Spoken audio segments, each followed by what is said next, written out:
Hi, Shane Simpson here to talk about a subject. You could call it a quick tip if you want.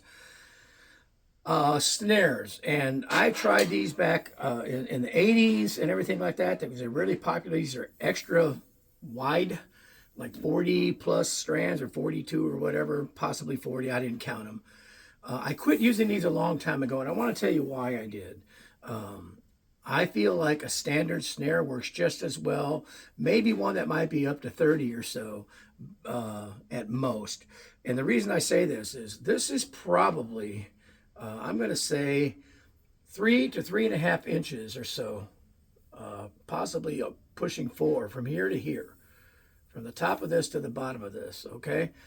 Your snare bed on your drum is usually not that wide. So what happens is the snare bed that's cut on the drum, sometimes these snares will not rest against the head properly all the way because the head um, doesn't seat well the same across the snare bed.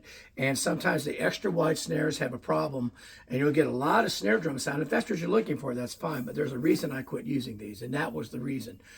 Now, in the 80s, I had an extra deep drum, and I used it on that, honestly, because I saw Steve Smith using them, and then I was trying to copy that low ballad sound. And it worked fine for that. But in terms of trying to get more snare response or quicker, this wasn't the answer for me.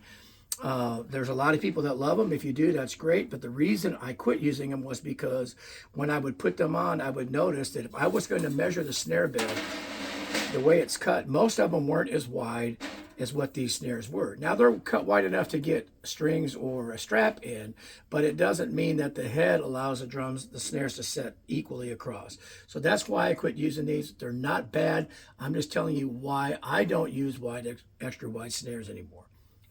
For you, they may be great. Thanks.